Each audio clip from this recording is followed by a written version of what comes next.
चलिए question number 1, निम्नलिखित कथनों पर विचार करें। भारत में पहला लोक सेवा आयोग वर्ष 1926 में भारत में सुपीरियर सिविल सेवाओं पर ली आयोग की सिफारिशों के आधार पर स्थापित किया गया था। Consider the following statements. The first Public Service Commission in India was set up in the year 1926 on the recommendation of Lee Commission on the Superior Civil Services in India.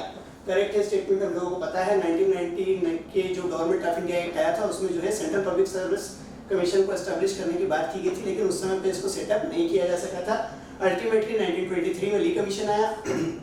Lee commission ने एक बार फिर से recommend किया कि there should be a public service commission, तो उसी की recommendation की बेसिस पे अपन लोग देखते हैं 1926 में कमीशन सेटअप किया था। First statement is correct. Bharat सरकार अधिनियम 1935 ने संघीय और प्रांतीय दोनों स्तरों पर लोक सेवा आयोगों की स्थापना का प्रावधान किया। The government of India act 1935 provided for setting up of public service commissions at the both federal and provincial levels. ये स्टेटमेंट भी करेक्ट है। हमको पता है केवल federal public service commission, state public service commission का प्रोविजन नहीं था, बल्कि जॉइंट पब्लिक सर्विस कमीशन का प्रोविजन भी इसमें किया गया था। तो इस तरीके से अपन लोग देखते हैं कि बोथ स्टेटमेंट्स आर करेक्ट, यानी कि आपका आंसर होगा C 1 and 2 both statements are correct. Question number 2 को देखते हैं। क्वेश्चन नंबर 2, निम्नलिखित में से कौन से सिद्धांत भारत में संसदीय शासन प्रणाली के आधार पर संचालित होते हैं? ठीक है, which of the following are the principles on the basis of which parliamentary system of government in India operates. मतलब इंडिया के पार्लियामेंट्री सिस्टम के कौन कौन से यहाँ पर प्रिंसिपल्स हैं जो हमको देखने को मिलते हैं। नाम मात्र कार्यकारी प्रमुख, यानी कि nominal executive head, okay correct है। उच्च सदन के अध्यक्ष के रूप में उपराष्ट्रपति, ठीक है, ये जो है पार्लियामेंट्री फॉर्म ऑफ गवर्नमेंट का जो है वो फीचर नहीं है, ठीक है ना, हमको पता है। मंत्रिपरिषद के पास वास्तविक कार्यकारी अधिकार, ठीक है करेक्ट है ना। Real executive authority with the council of ministers, statement जो है वो क्या है, करेक्ट है ना। रियल एग्जीक्यूटिव जो है वो काउंसिल ऑफ मिनिस्टर होता है, नॉमिनल एग्जीक्यूटिव प्रेसिडेंट होता है। निचले सदन के प्रति कार्यकारी जिम्मेदारी, ठीक है, executive responsibility to the lower house, ठीक है, ये स्टेटमेंट भी करेक्ट है। इट मींस आपका है ना 1/3 और 4th, ठीक है, आंसर होगा आपका सी। नेक्स्ट क्वेश्चन को देख लेते हैं। Question number 3। क्वेश्चन नंबर 3 में जो है वो है ना there are assertion and reason. Bharat जैसे संसदीय लोकतंत्र में सरकार सत्ता से बाहर हो जाती है यदि निचला सदन सरकार के खिलाफ अविश्वास प्रस्ताव पारित करता है, ठीक है। In a parliamentary democracy like India the government goes out of power if the lower house passes a no confidence motion against the government, ठीक है। असर्शन तो करेक्ट है, हमारे को पता है कि अगर नो कॉन्फिडेंस मोशन पास हो जाता है तो government has to resign. Bharat का संविधान लोकसभा में पारित अविश्वास प्रस्ताव के माध्यम से प्रधानमंत्री को हटाने का प्रावधान करता है, ठीक है। तो चलिए अपन लोग देख लेते हैं कि ए और आर स्टेटमेंट दोनों जो है वो करेक्ट है, ठीक है। ए और आर दोनों जो है स्टेटमेंट हमारे करेक्ट है, लेकिन आर जो है वो एक आध क्लियर जो है वो है ना क्लैरिफिकेशन हम लोगों को नहीं देता है, तो आपका आंसर जो है बनना चाहिए वो बी बनना चाहिए। चलिए क्वेश्चन नंबर जो है वो 4 को देख लेते हैं। यहाँ पर फिर से एक बार जो है आपसे है ना असर्शन और रीजन बेस्ड जो है क्वेश्चन पूछा गया है। संसदीय प्रणाली सरकार सामूहिक जिम्मेदारी के सिद्धांत पर आधारित है। Parliamentary system of government is based on the principle of collective responsibility, हमको पता है आर्टिकल 75(3), ठीक है। चलिए तो असर्शन जो है वो करेक्ट है। संसदीय हार मंत्रालय के इस्तीफे के लिए जरूरी नहीं है, ठीक है। A parliamentary defeat is not necessary or sufficient cause for the resignation of the ministry, ठीक है। पार्लियामेंट्री डिफेक्ट होगा तो ऑब्वियस सी बात है कि मिनिस्ट्री को जो है वो रिजाइन करना पड़ेगा, ठीक है। सी ए करेक्ट है, लेकिन आर जो है वो करेक्ट नहीं है। क्वेश्चन नंबर 5 को देख लेते हैं। नेक्स्ट क्वेश्चन नंबर 5 जो है वो निम्नलिखित विशेषताओं पर विचार करें, ठीक है। एक बार फिर से जो है कुछ कैरेक्टरिस्टिक्स, कुछ फीचर दिए हुए हैं। नाम मात्र या नाम मात्र के राष्ट्राध्यक्ष की उपस्थिति, ठीक है। चलिए मतलब फिर से एक बार पार्लियामेंट्री डेमोक्रेसी के बारे में जो है कुछ स्टेटमेंट्स दिए हुए हैं, ठीक है। नाम मात्र या नाम मात्र के राष्ट्राध्यक्ष की उपस्थिति, प्रेजेंस ऑफ अ नॉमिनल और पर्टिकुलर और अपना रियल एग्जीक्यूटिव, ठीक है। चलिए तो ये स्टेटमेंट करेक्ट है। मंत्रिमंडल की सामूहिक जिम्मेदारी, कलेक्टिव रिस्पांसिबिलिटी ऑफ कैबिनेट, ठीक है, ये भी करेक्ट है। कार्यपालिका की विधायिका के प्रति जवाबदेही, accountability of executive to the legislature, हमको पता है, ठीक है, एग्जीक्यूटिव लेजिस्लेचर के लिए रिस्पांसिबल होता है। शक्तियों का पृथक्करण, सेपरेशन ऑफ पावर। ठीक है, सेपरेशन ऑफ पावर जो है यहाँ पर नहीं होता है। हम लोगों को पता है कि जो एग्जीक्यूटिव होता है वही लेजिस्लेचर का पार्ट भी होता है, तो ये यहाँ पर हमको कैरेक्टरिस्टिक देखने को नहीं मिलता है। तो 1, 2 एंड 3, ठीक है, आपका आंसर बनेगा डी। क्वेश्चन नंबर 6, निम्नलिखित में से कौन से संघीय सिद्धांत भारतीय संघ में नहीं पाए जाते हैं, यानी कि फेडरल प्रिंसिपल्स है। which of the following federal principles are not found in Indian Federation, यानी कि फेडरलिज्म के कौन से कैरेक्टरिस्टिक्स हैं जो इंडियन फेडरेशन में हमको देखने को नहीं मिलते हैं।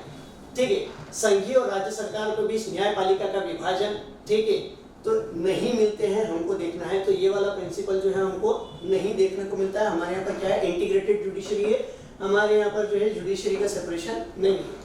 संघीय विधानमंडल के ऊपरी सदन में राज्यों के प्रतिनिधित्व की समानता, ठीक है, तो ये भी हमारे यहाँ पर नहीं होती है। हमको पता है कि काउंसिल ऑफ स्टेट में जो है वो सभी स्टेट्स का रिप्रेजेंटेशन अलग अलग है, पॉपुलेशन के ऊपर बेस्ड है। ठीक है, हमारे यहाँ पर ये भी हमको देखने को नहीं मिलता है।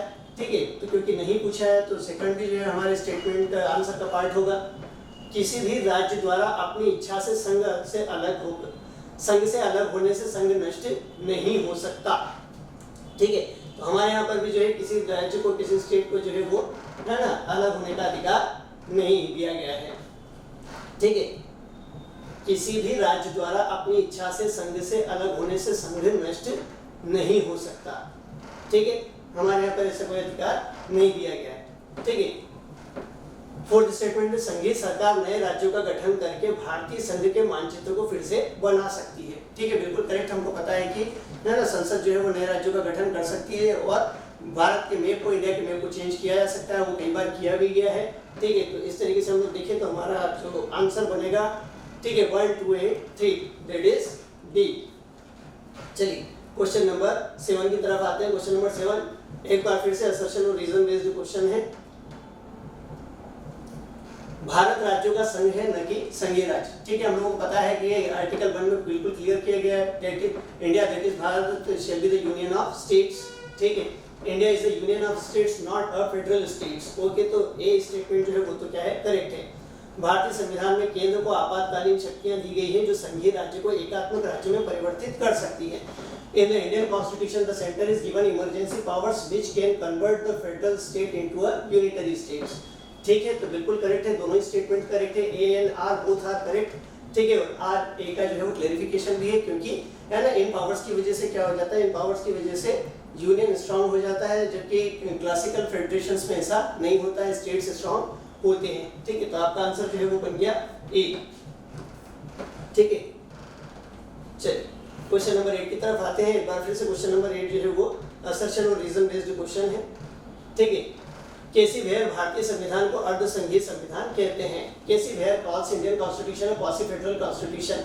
रीजन दिया हुआ है, भारत के संविधान की 7वीं अनुसूची में 3 सूचियां संघ, राज्य और संप्रति सूची है जो केंद्र और राज्यों के बीच शक्तियों को विभाजित करती है और केंद्र सरकार को अवशिष्ट शक्तियां देती है।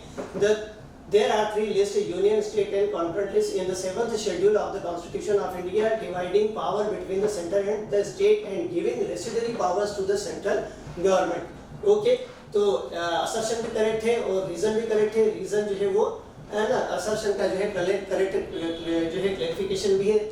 ठीक है ना, हमको पता है कि जो क्लासिकल फेडरेशंस होते हैं, क्लासिकल फेडरेशन में रेसिडरी पावर्स जो होती हैं वो किसके, स्टेट्स के पास होते हैं, जबकि हमारे यहाँ आर्टिकल 248 जो रेसिडरी पावर्स है वो किसके पास है, यूनियन के पास है। ठीक है, तो both A and R correct और आर ए का जो है वो करेक्ट क्लैरिफिकेशन भी है, तो आपका आंसर बना ए।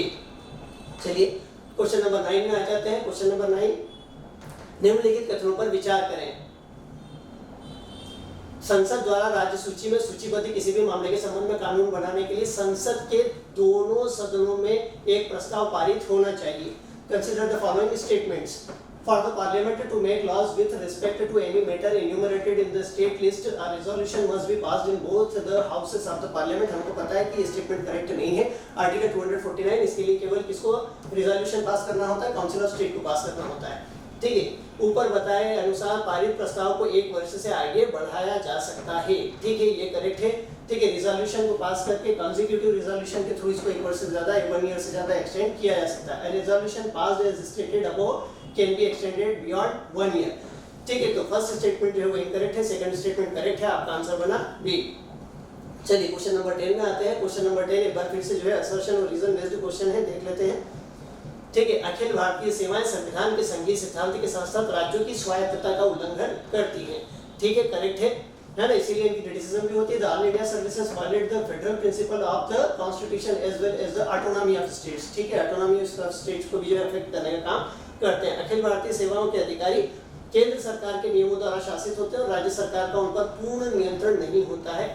ठीक है, ये भी करेक्ट है। The all India services officers are governed by the central government rules and the state government do not have full control over them. Full control नहीं होता, हमको पता है कि कई बार जो है उनको है ना किसी तरीके का एक्शन लेने के लिए जो है सेंट्रल गवर्नमेंट के ऊपर डिपेंड होना होता है। तो in this case A and R both are correct और आर जो है वो ए का करेक्ट क्लैरिफिकेशन भी बनता है। ठीक है, तो in this point of view आपका जो है वो क्या है बनता है आंसर ए। क्वेश्चन नंबर 11 को देख लेते हैं। क्वेश्चन नंबर 11 में है ना कुछ स्टेटमेंट्स दिए हुए हैं रिगार्डिंग दी रेसिड्यूरी पावर। ठीक है, अवशिष्ट शक्तियां संघ की संसद को दी गई है। वो क्या हम लोगों को पता है कि रेसिड्यूरी पावर्स जो है वो किसके पास है, यूनियन के पास है। Residuary powers have been given to the union government article 248। ठीक है, अवशिष्ट शक्तियों के मामले में भारत का संविधान ऑस्ट्रेलिया के संविधान का अनुसरण करता है। ठीक है, incorrect. In the matter of residuary powers the Constitution of India follow the Constitution of Australia. हमको पता है कर्नाटक के कॉन्स्टिट्यूशन से ये प्रोविजन हमने लिया है। यह तय करने का अंतिम प्राधिकार कि कोई विशेष मामला अवशिष्ट शक्ति के अंतर्गत आता है या नहीं है संसद का है।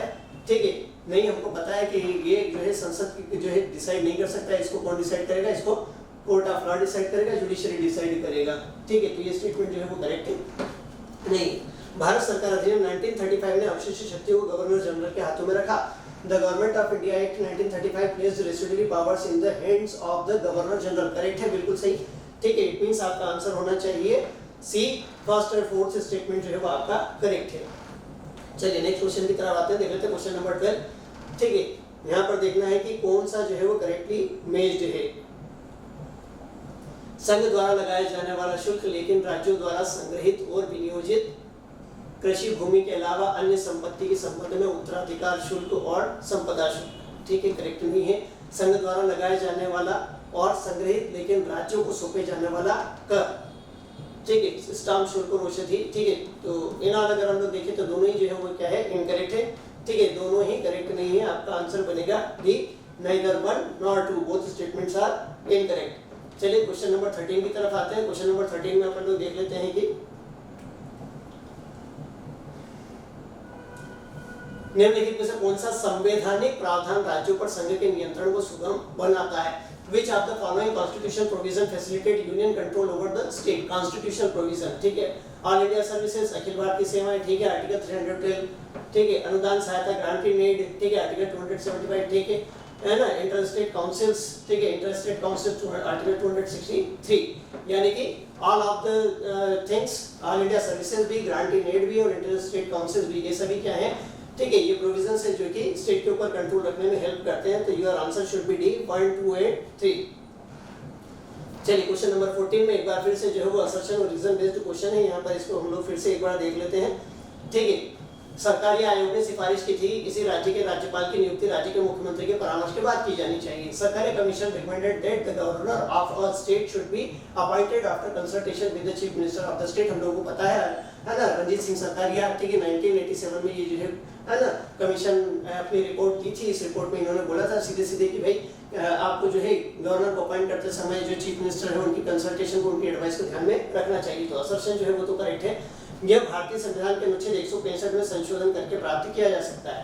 This could be achieved through amending article 165 of the Indian constitution. ये करेक्ट नहीं है क्योंकि इसके रिगार्डिंग प्रोविजन हमको कहां पर मिलता है, आर्टिकल 155 में देखने को मिलता है। तो ए जो है वो तो करेक्ट है लेकिन आर जो है वो करेक्ट नहीं है।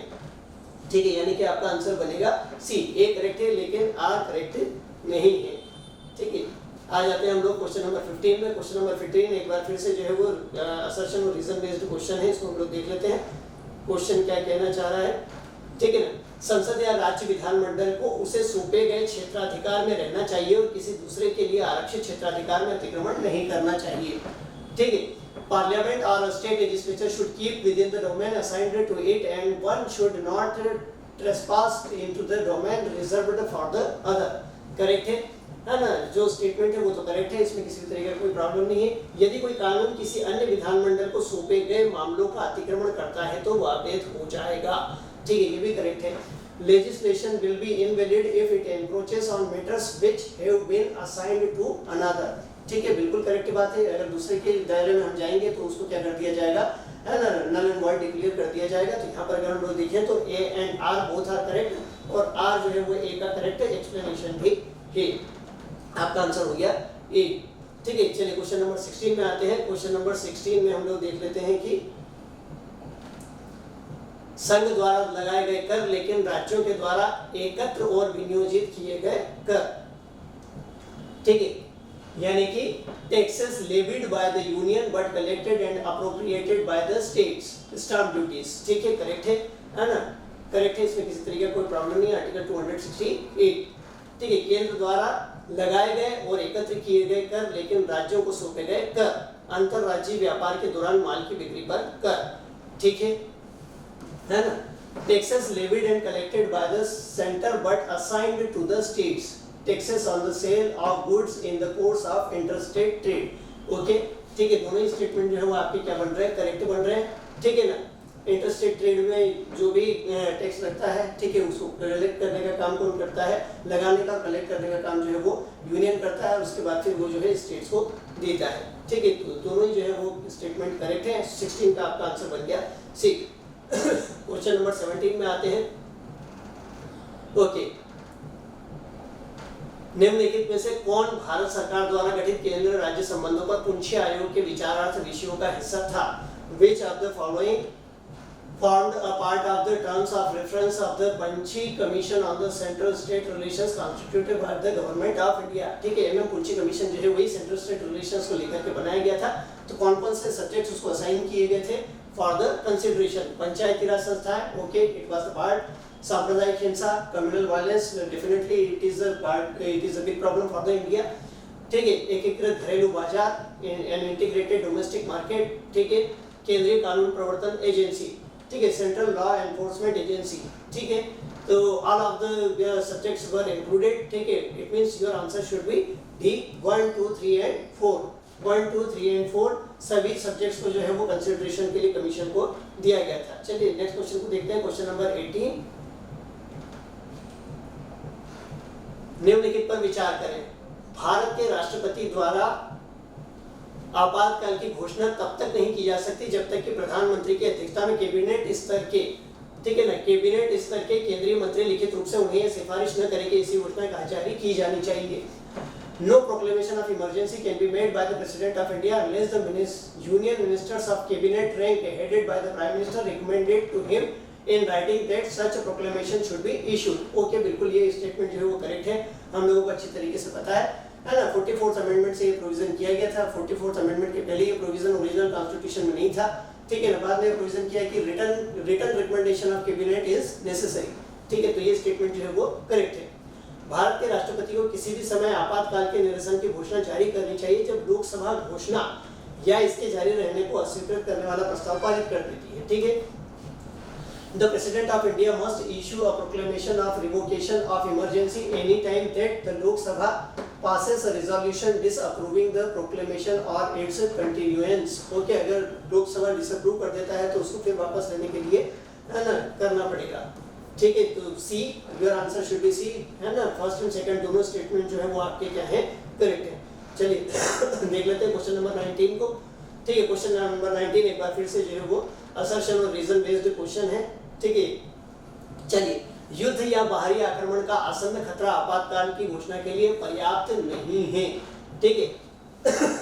आसन्न खतरा, ठीक है, पर्याप्त नहीं है, ठीक है। पर्याप्त होता है, हमको पता है कि जरूरी नहीं है कि युद्ध या बाहर आक्रमण हो गया हो, ठीक है। यदि ऐसा लगता है कि ऐसा हो सकता है तो भी उसकी बेसिस पे क्या किया जा सकता है, इमरजेंसी लगाया जा सकता है। An imminent danger of war or external aggression is not enough for the proclamation of emergency, ठीक है। तो यहाँ पर वर्ड क्या है, not, ठीक है। तो not जो है वो यहाँ पर करेक्ट नहीं है, किया जा सकता है, ठीक है। यदि केवल ऐसे लग रहा है कि इस तरीके का कोई एक्सटर्नल एग्रेशन हो सकता है या वॉर हो सकता है, हुआ नहीं है, तो भी क्या किया जा सकता है ना, प्रोक्लेमेशन ऑफ इमरजेंसी किया जा सकता है।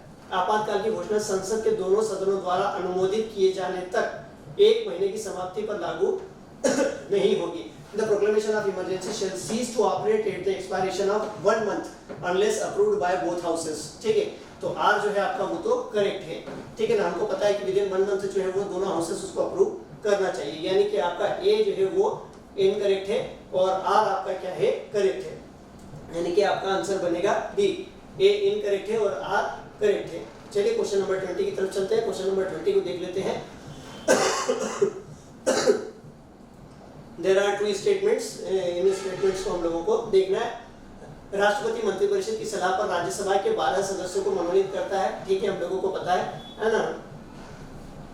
The President nominates 12 members of the Rajya Sabha on the advice of the Council of Ministers। ठीक है, 12 members को जो है वो नॉमिनेट करता है, वो काउंसिल ऑफ मिनिस्टर की रिकमेंडेशन में नॉमिनेट करता है, ये भी हमको पता है। राष्ट्रपति के पास अपने विवेक से वैधानिक निकायों के अध्यक्ष और सदस्यों को नियुक्त करने और हटाने की पूर्ण शक्ति है। हमको पता है इसके पास कोई डिस्क्रिशनरी पावर नहीं होती है, वो इस तरीके से डिस्क्रिशनरीली कोई भी काम नहीं कर सकता। The President has absolute power to appoint and remove the chairman and members of statutory bodies at his discretion। ठीक है, तो सेकंड स्टेटमेंट जो है वो हमारा करेक्ट नहीं है, इट मींस हमारा फर्स्ट स्टेटमेंट करेक्ट है। आपका आंसर जो बनेगा दैट इज ए। चलिए नेक्स्ट क्वेश्चन को देख लेते हैं। Question number 21। क्वेश्चन नंबर 21 में अपन लोग देखते हैं कि है ना, रिगार्डिंग दी पार्डन पावर कुछ स्टेटमेंट्स दिए हुए हैं। निम्नलिखित कथन पर विचार करें। राष्ट्रपति मृत्यु दंड को आजीवन कारावास में बदल सकता है। ठीक है, मृत्यु दंड को आजीवन कारावास में बदल सकता है, बिल्कुल ठीक है ना। ऐसी पावर उसके ऊपर पास होती है। आर्टिकल 71 में हमने देखा, इसको हम लोग है ना क्या बोलते हैं, लघुकरण बोलते हैं। The president can commute death sentence और टू लाइफ इम्प्रिजनमेंट। ठीक है ना, ओके, हमको पता है कम्यूटेशन करने का पावर उसके पास होता है। राज्यपाल मृत्यु दंड को आजीवन कारावास में नहीं बदल सकता। ठीक है, तो ये क्या है, इनकरेक्ट है। ठीक है, क्षमादान नहीं दे सकता है, लेकिन मृत्युदंड को आजीवन कारावास में बदल सकता है, यानी कि लघुकरण कर सकता है। The governor can not commute death sentence to life imprisonment. ठीक है, कैन नॉट कम्यूट। ठीक है, तो कम्यूटेशन की पावर होती है, पार्डन की पावर नहीं होती है, तो इस पॉइंट ऑफ व्यू से सेकंड स्टेटमेंट हमारा इनकरेक्ट हो गया। राष्ट्रपति की क्षमादान की शक्ति कोर्ट मार्शल द्वारा दंड या सजा तक विस्तारित है। ठीक है, ये स्टेटमेंट भी आपका करेक्ट है। हमको पता है कि कोर्ट मार्शल उसको भी जो है वो क्या कर सकता है, पार्डन कर सकता है। The President's power to pardon extends to punishments or sentences by court martial। ठीक है, गवर्नर के पास ये पावर नहीं होती है, ठीक है, लेकिन प्रेसिडेंट के पास ये पावर होती है। तो आपका स्टेटमेंट जो है वो 1 and 3 करेक्ट है, तो your answer should be B. 1 and 3 statements are correct. चलिए देख लेते हैं article question number 22। Question number 22 एक बार फिर से जो है वो असर्शन और रीजन बेस्ड क्वेश्चन है। ठीक है, भारत का राष्ट्रपति भारत सरकार का मुख्य कार्यकारी होता है। President of India is the chief executive of government of India. ठीक है, ये तो करेक्ट है, स्टेटमेंट करेक्ट है। हमको पता है भारत के राष्ट्रपति का चुनाव संसद के निर्वाचित सदस्यों और राज्य विधानसभा के निर्वाचित सदस्यों द्वारा किया जाता है। ठीक है ना, ये भी करेक्ट है, लेकिन आर ए का जो है वो करेक्ट एक्सप्लेनेशन नहीं है ना, एग्जीक्यूटिव इसलिए नहीं होता है। President of India is elected by the elected members of Parliament and elected members of the State Legislative Assembly। तो A और R दोनों करेक्ट है, लेकिन R A का करेक्ट एक्सप्लेनेशन नहीं दे रहा है, इट मींस आपका आंसर बनेगा B। चलिए क्वेश्चन नंबर 23 को देख लेते हैं। क्वेश्चन नंबर 23 ना regarding the ones again regarding the president कुछ स्टेटमेंट हमको यहाँ पर देखने को मिल रहे हैं। निम्नलिखित कथन पर विचार करें। भारत के राष्ट्रपति द्वारा संविधान के उल्लंघन का आरोप लगाकर उनके खिलाफ महाभियोग चलाया जाना किसी सदन द्वारा तब तक नहीं लगाया जा सकता जब तक कि, ठीक है ना, regarding the impeachment process of president कुछ स्टेटमेंट्स दिए हुए हैं, उन स्टेटमेंट्स को हमको कंसीडरेशन में लेना है। ठीक है, प्रस्ताव वाला संकल्प उस सदन के कुल सदस्यों की संख्या के कम से कम 1/4 सदस्यों द्वारा हस्ताक्षरित लिखित रूप में 7 दिन के नोटिस के बाद पेश किया जाता है। ठीक है, तो ये गलत हो गया क्योंकि 7 दिन नहीं 14 डेज का होता है notice period. Half statement correct है, हाफ स्टेटमेंट इनकरेक्ट है। A resolution containing the proposal is moved after a 7 days notice in writing signed by not less than 1/4 of the total number of the members of that house। ठीक है, तो 7th day वाला जो बात है वो क्या हो गया है, गलत हो गया है। ठीक है, प्रस्ताव उस सदन की कुल सदस्यता के कम से कम 2/3 सदस्यों के बहुमत से पारित होता है। The resolution is passed by the majority of not less than 2/3 of the total membership of that house। Okay, तो सेकंड स्टेटमेंट जो है हमारा वो तो करेक्ट है, लेकिन फर्स्ट स्टेटमेंट हमारा करेक्ट नहीं है, तो इस तरीके से हमारा आंसर बनेगा बी। ठीक है ना। चलिए नेक्स्ट क्वेश्चन को देख लेते हैं, क्वेश्चन नंबर 24। एक बार फिर से जो है वो असर्शन और रीजन बेस्ड क्वेश्चन है। देख लेते हैं हम लोग क्वेश्चन में, है ना, क्या डिमांड की गई है, क्वेश्चन हमसे क्या जानना चाहता है। भारत का राष्ट्रपति संसद द्वारा पारित किसी भी विधेयक को सदनों के पुनर्विचार के लिए वापस कर सकता है। किसी भी को नहीं कर सकता। हमको पता है मनी बिल्स जो है वो फिर से रिकंसिडरेशन के लिए नहीं भेज सकते। ठीक है, the president of India can return any bill passed by parliament of reconsideration of the house. ठीक है, तो हर बिल को नहीं भेज सकता है। ठीक है, एनी का मतलब क्या हो गया, किसी भी बिल को। ठीक है, दूसरा देख लेते हैं। ठीक है, तो पहला स्टेटमेंट जो हो गया वो हमारा क्या हो गया, इनकरेक्ट, यानी कि असर्शन जो हमारा हो गया इनकरेक्ट हो गया। राष्ट्रपति सदनों के पुनर्विचार के लिए संसद को धन विधेयक वापस नहीं कर सकता। देखिए वही स्टेटमेंट जो है वो क्रॉस कर दे रहा है। ठीक है, तो सेकंड स्टेटमेंट यानी कि आर जो है हमारा वो तो क्या है, करेक्ट है। ठीक है, आज जो हमारा क्या है, करेक्ट है। The president can not return money bill, हमको पता है कि मनी बिल रिटर्न नहीं कर सकता। तो ए जो है इनकरेक्ट है लेकिन आर करेक्ट है, तो आपका आंसर क्या बनेगा, डी। ए इनकरेक्ट है और आर करेक्ट है। चलिए क्वेश्चन नंबर 25 के पास आते हैं। भारत के राष्ट्रपति से संबंधित निम्नलिखित कथनों पर विचार कीजिए। ठीक है, प्रेसिडेंट ऑफ इंडिया के रिगार्डिंग कुछ स्टेटमेंट्स दिए उनको हम लोगों को देखना है। वह उपराष्ट्रपति को पत्र लिख करके इस्तीफा दे सकता है। ठीक है, करेक्ट है स्टेटमेंट। स्टेटमेंट करेक्ट है ना, हम लोगों को पता है। He may resign by writing to the vice president. ठीक है, वह अपने कार्यकाल की समाप्ति के बावजूद अपने उत्तराधिकार के पदभार ग्रहण करने तक पद पर बना रहेगा। ये स्टेटमेंट भी करेक्ट है। हमको पता है कि जब तक उसका सक्सेसर उसके ऑफिस में नहीं आ जाता तब तक, है ना, तब तक जो है वो अपना ऑफिस वेकेट नहीं करेगा। नया सक्सेसर आएगा उसके बाद ही वो अपने ऑफिस को वेकेट करेगा। ठीक है, तो second statement is also correct. He shall continue notwithstanding the expiration of his term to hold office until his successor enters upon his office। ठीक है, सेकंड स्टेटमेंट भी करेक्ट है। वो 2 कार्यकाल से अधिक समय तक पद पर रहने का हकदार नहीं है। तो ये स्टेटमेंट हमारे लिए जो है वो इनकरेक्ट है। हमारा इंडियन कॉन्स्टिट्यूशन इस तरीके का कोई प्रोविजन नहीं करता है। He is not entitled to hold the office for more than 2 terms। ठीक है, तो ये स्टेटमेंट करेक्ट नहीं है। अमेरिकन कॉन्स्टिट्यूशन जरूर 2 टर्म की लिमिट लगाता है लेकिन इंडियन कॉन्स्टिट्यूशन ऐसी कोई लिमिट नहीं लगाता है। तो आपका स्टेटमेंट जो है वो क्या हो गया, फर्स्ट एंड सेकंड करेक्ट है ना, तो आपका आंसर बन जाएगा बी। ठीक है, first and second statements are correct. चलिए क्वेश्चन नंबर 26 में आते हैं। क्वेश्चन नंबर 26 वंस अगेन जो है वो असर्शन और रीजन बेस्ड क्वेश्चन है।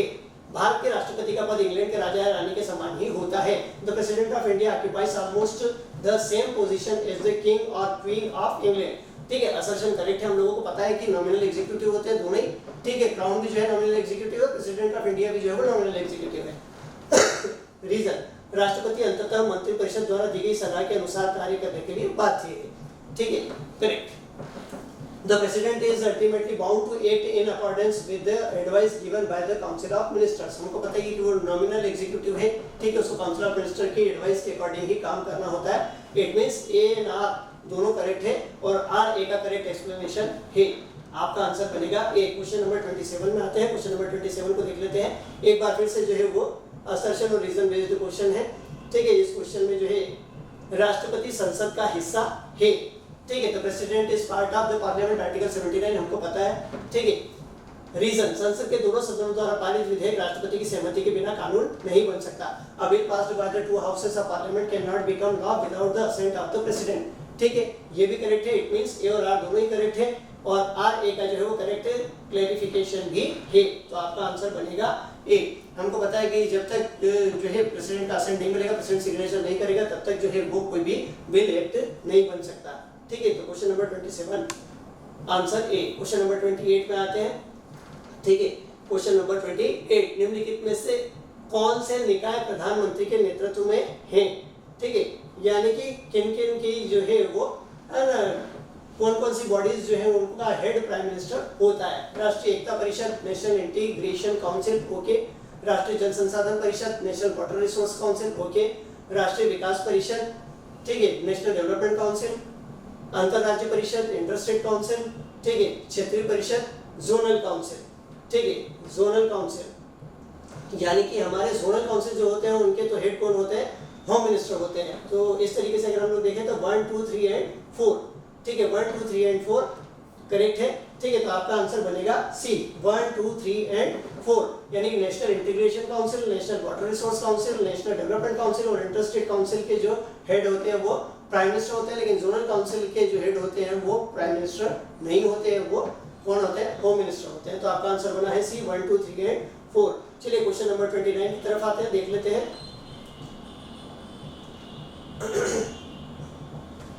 निम्नलिखित में से कौन सा मुख्यमंत्री बनने के बाद प्रधानमंत्री बने हैं? Who of the following became prime minister after being chief minister?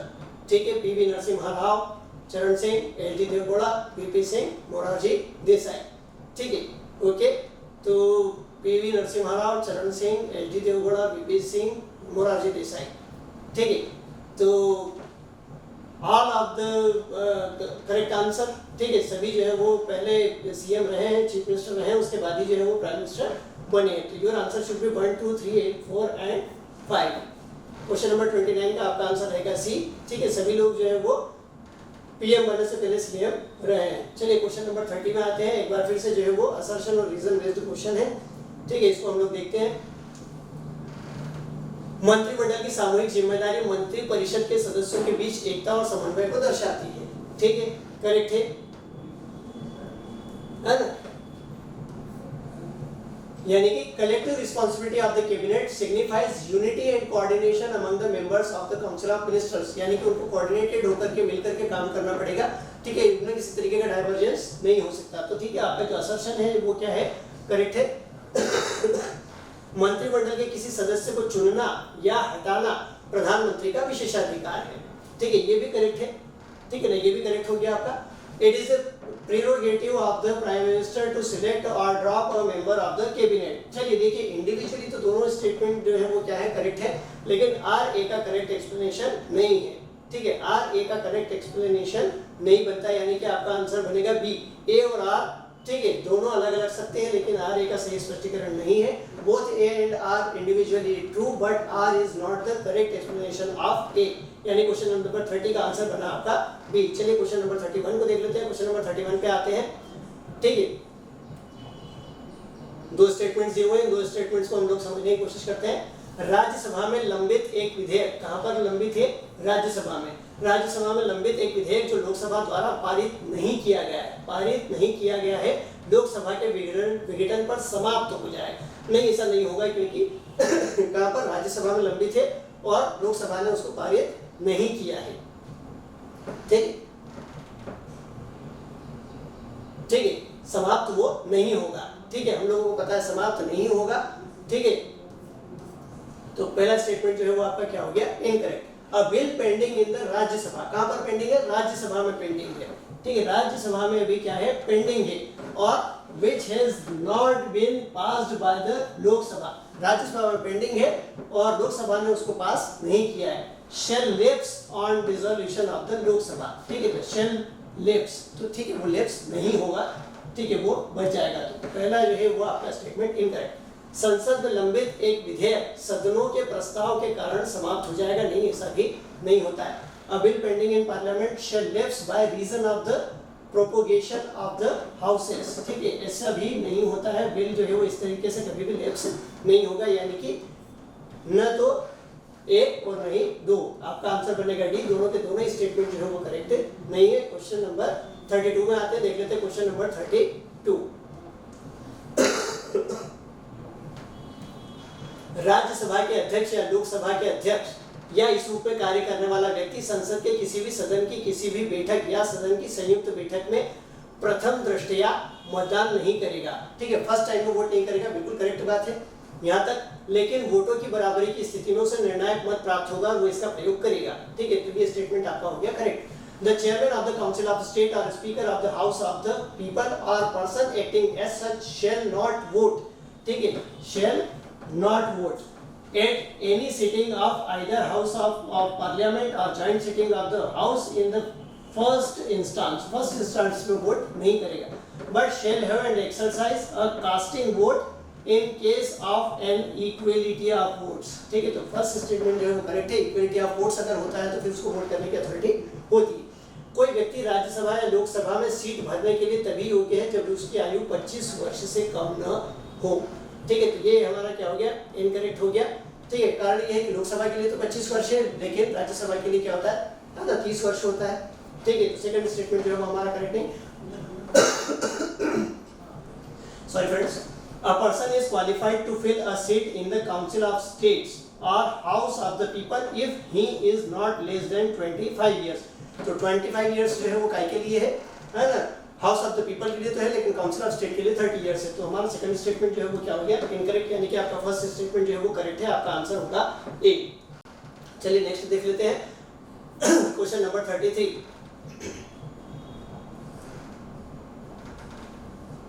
Lok Sabha के अध्यक्ष और उपाध्यक्ष के चुनाव की प्रक्रिया से संबंधित निम्नलिखित कथनों पर विचार कीजिए। Consider the following statements relating to the procedure of the election of the speaker and the deputy speaker of the Lok Sabha. अध्यक्ष का चुनाव उस तारीख को होगा जिसे प्रधानमंत्री तय करेंगे और महासचिव प्रत्येक सदस्य को इस तारीख की सूचना भेजेंगे। इनकरेक्ट है, हमको पता है। The election of a speaker shall be held on such date as the Prime Minister may fix and the Secretary General shall send to every member notice of this date। ठीक है, प्रधानमंत्री decide नहीं करते, हम लोगों को पता है, उसके लिए ऑलरेडी चीजें डिसाइड होती है। ठीक है, कॉन्स्टिट्यूशन ने उसके लिए प्रोविजंस दिए हुए हैं। ठीक है, उपाध्यक्ष का चुनाव उस तारीख को होगा जिसे अध्यक्ष तय करेंगे और महासचिव प्रत्येक सदस्य को इस तारीख की सूचना भेजेंगे, ये करेक्ट है। ठीक है, the election of a deputy speaker shall be held on such date as the speaker may be fixed and the secretary general shall send to every member notice of this date, यानी कि second statement correct है, first statement आपका correct नहीं है, answer बनेगा आपका B. चलिए question number 34 में आते हैं। क्वेश्चन नंबर 34, यदि किसी विधेयक को लोकसभा के अध्यक्ष द्वारा धन विधेयक के रूप में प्रमाणित किया जाता है तो उसकी प्रकृति न्यायालय में प्रश्नगत नहीं होती। ठीक है, करेक्ट है statement. The nature of a bill, if it is certified by the Speaker of the House of the People as a money bill, is not open to question in a court of law। ठीक है, हमको पता है constitutional provision इसी तरीके से होता है। ठीक है, ये उसका क्या होता है, स्पेशल प्रिविलेज होता है। अगर उसने किसी बिल को इस तरीके से सर्टिफाई किया है कि वो क्या है, मनी बिल है, तो उसको चैलेंज नहीं किया जाए। भारत के राष्ट्रपति के पास किसी विधेयक को धन विधेयक के रूप में स्वीकार किए जाने की प्रकृति पर प्रश्न उठाने का अधिकार है, भले ही उसे लोकसभा के अध्यक्ष द्वारा धन विधेयक के रूप में प्रमाणित किया गया हो। पता है अपने को, इस तरीके की कोई अथॉरिटी जो है वो प्रेसिडेंट के पास नहीं होती है। The president of India has the power to question the nature of a bill to be taken as a money bill even if it is certified to be so by the speaker of the house of the people. ठीक है, president के पास ऐसी authority नहीं होती है। तो केवल ए statement जो है वो हमारा, यानी कि फर्स्ट स्टेटमेंट हमारा करेक्ट है, तो आंसर हमारा बनेगा ए। चलिए आते हैं क्वेश्चन नंबर 35 में, देख लेते हैं क्वेश्चन नंबर 35 जो है वो हमारा क्या डिमांड कर रहा है। ठीक है, निम्नलिखित कथन पर विचार कीजिए। Consider the following statements. कुछ स्टेटमेंट दिए हुए हैं। भारत की संचित निधि, यानी कि regarding the Consolidated Fund of India, संचित निधि पर लगाए गए व्यय में क्या शामिल है। ठीक है, consider the following statement. The expenditure charged on the Consolidated Fund of India comprises. ठीक है, उच्च न्यायालय के न्यायाधीशों को दे पेंशन। ठीक है, करेक्ट है ना। पेंशन पेएबल टू द जजेस ऑफ हाई कोर्ट। ठीक है, ऋण प्रभार जिसके लिए भारत सरकार उत्तरदायी है। ठीक है, debt charges for which the government of India is liable. Correct है, भारत के नियंत्रक एवं महालेखा परीक्षक को दे वेतन भत्ते और पेंशन। ठीक है, ये भी करेक्ट है। Salary allowances and pension payable to controller and auditor general of India, it means first, second and third. ठीक है, सभी के सभी जो है वो क्या है, चार्ज होते हैं। ठीक है, चलिए तो क्वेश्चन नंबर 35 का आपका आंसर बना ए। क्वेश्चन नंबर 36 में आते हैं। क्वेश्चन नंबर 36 में अपन लोग देख लेते हैं। ठीक है, यहाँ पर अपन लोग देखते हैं कि कुछ स्टेट्स के नाम दिए हुए हैं और आगे उनके जो है वो क्या दिए हुए हैं, ठीक है, राज्यसभा में सदस्यों की संख्या। Which one of the following pairs is not correctly matched. ठीक है, state number of members in the Rajya Sabha. Maharashtra 19, Tamil Nadu 18, Bihar 18, West Bengal 16। Maharashtra 19, Tamil Nadu 18, Bihar 18, Paschim Bengal 16। ठीक है, तो बिहार जो है वो इनकरेक्ट है। ठीक है, यानी कि आपका आंसर बनेगा सी। चलिए क्वेश्चन नंबर 37 में आते हैं। क्वेश्चन नंबर 37 को देख लेते हैं एक बार फिर से। असर्शन और रीजन बेस्ड क्वेश्चन है। ठीक है ना, इसको यहाँ पर हम समझते हैं। निम्नलिखित कथनों पर विचार करें। धन विधेयक को लोकसभा द्वारा पारित किए जाने और राज्यसभा को भेजे जाने के बाद राज्यसभा की सिफारिशों को लोकसभा द्वारा सिफारिशों की प्राप्ति से 14 दिनों के भीतर स्वीकार किया जाना चाहिए, फिर उन्हें विधेयक में शामिल किया जाना चाहिए। ठीक है, ऐसा कोई भी जरूरी नहीं है। हमको पता है ये depends upon the house of the people. ठीक है, यह लोकसभा के ऊपर ये निर्भर करता है कि उसको स्वीकार करे या अस्वीकार करे, उसके ऊपर इसी कोई बाध्यता नहीं होती।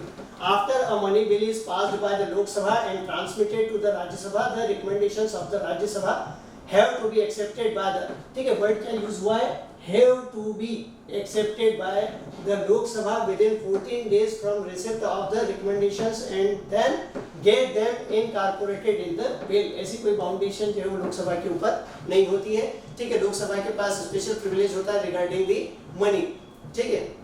धन विधेयक को राज्यसभा में पेश नहीं किया जा सकता, ठीक है, ये भी गलत है।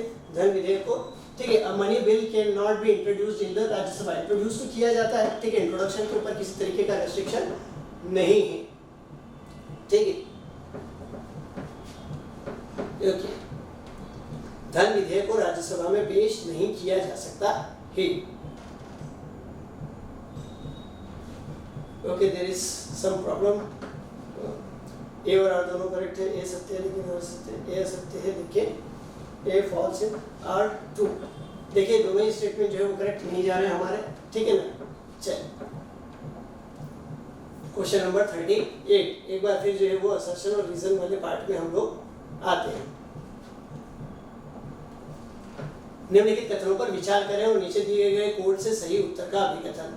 धन विधेयक केवल संसद के निचले सदन में उत्पन्न होते हैं। Money bill is originate, origination की बात हो रही है तो ये स्टेटमेंट क्या है, करेक्ट है, ठीक है। ओरिजिनेशन उनका केवल कहां पर होता है ना, हाउस ऑफ द पीपल यानी कि लोकसभा में होता है, ठीक है। असर्शन जो है वो करेक्ट है। संसद का निचला सदन एक लोकप्रिय रूप से निर्वाचित निकाय है, ठीक है, तो ये भी क्या है, करेक्ट है। A money bill is originate only in the lower house of the parliament, ठीक है। रीजन क्या है, the lower house of the parliament is popularly elected body, ठीक है, तो ए भी करेक्ट है, आर भी करेक्ट है। पॉपुलर बॉडी है, इसी वजह से धन मतलब मनी जो है वो किसका है, पब्लिक का है। पब्लिक का रिप्रेजेंटेशन कौन करते हैं, पब्लिक रिप्रेजेंटेटिव जो directly elected by the people है। तो इन दैट केस जो है इस तरह के रिगार्डिंग अपन लोग देखते हैं कि स्पेशल पावर्स या स्पेशल प्रिविलेजेस जो है वो किसके पास होते हैं, लोकसभा के पास होते हैं, यानी कि हाउस ऑफ द पीपल के पास होते हैं। तो ए आर आर जो है दोनों ही करेक्ट है और आर ए का करेक्ट क्लैरिफिकेशन भी है, ठीक है, यानी कि आपका आंसर बनेगा ए, ठीक है। चलिए आते हैं क्वेश्चन नंबर 39। क्वेश्चन नंबर 39 को देख लेते हैं।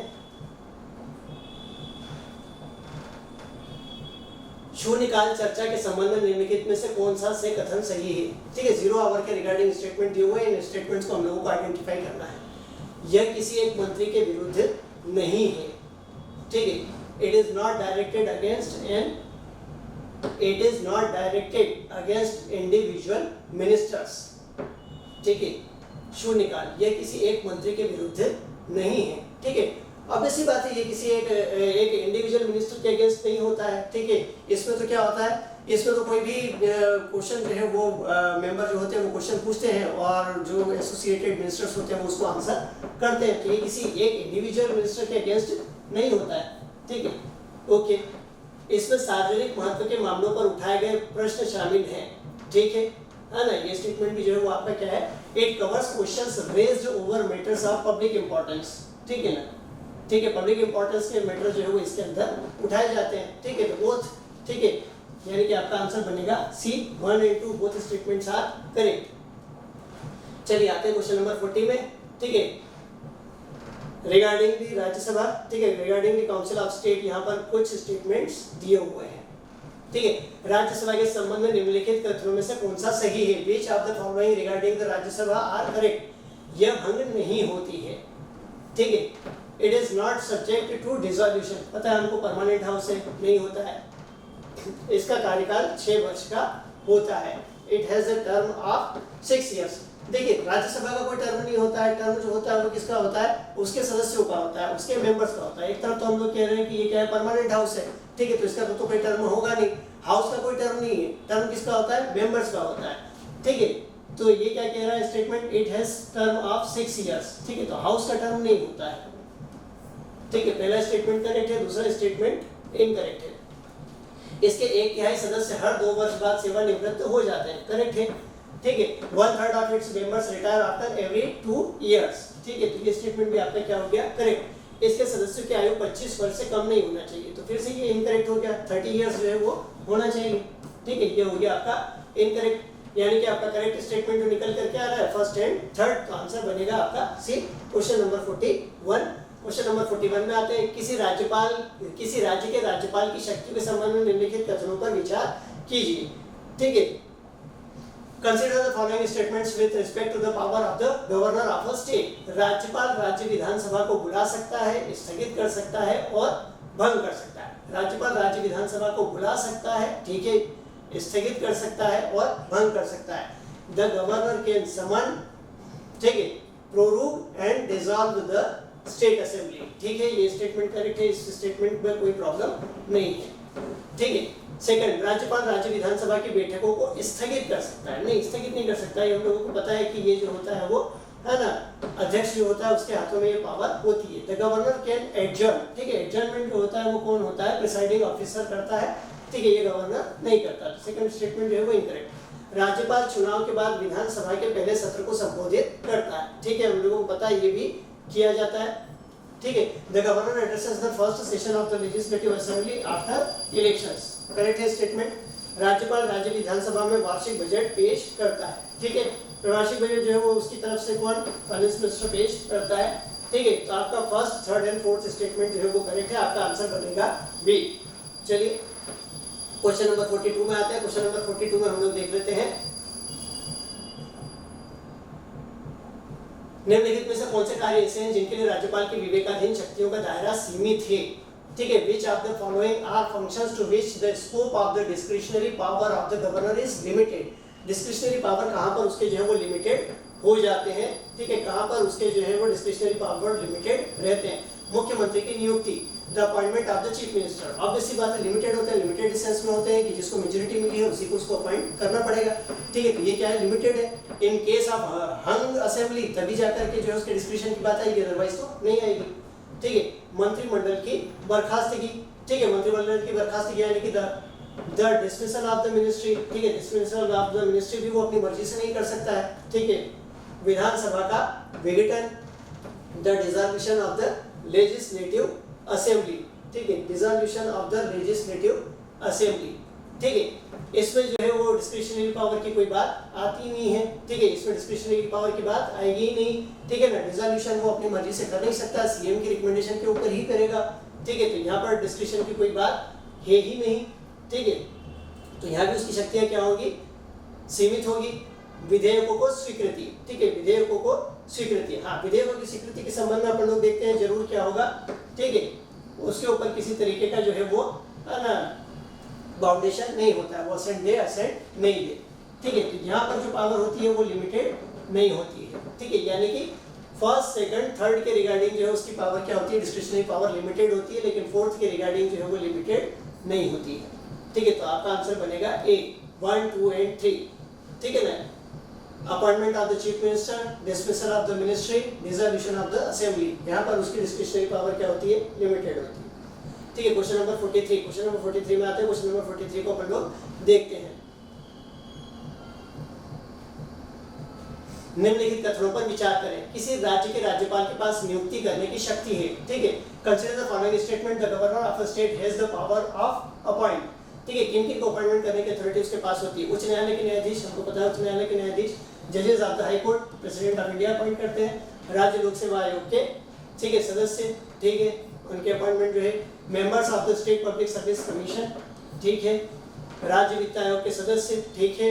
Members of the state finance commission, ठीक है। महालेखाकार, ठीक है, महालेखाकार, द अकाउंटेंट जनरल, ठीक है। अकाउंटेंट जनरल की अपॉइंटमेंट भी जो है वो है ना इनके द्वारा नहीं की जाती है, ठीक है। अकाउंटेंट जनरल को भी जो है ये अपॉइंट नहीं करते, ठीक है। तो यानी कि अपॉइंटमेंट करेंगे केवल किसकी, सेकंड और थर्ड, यानी कि आपका आंसर हो जाएगा बी।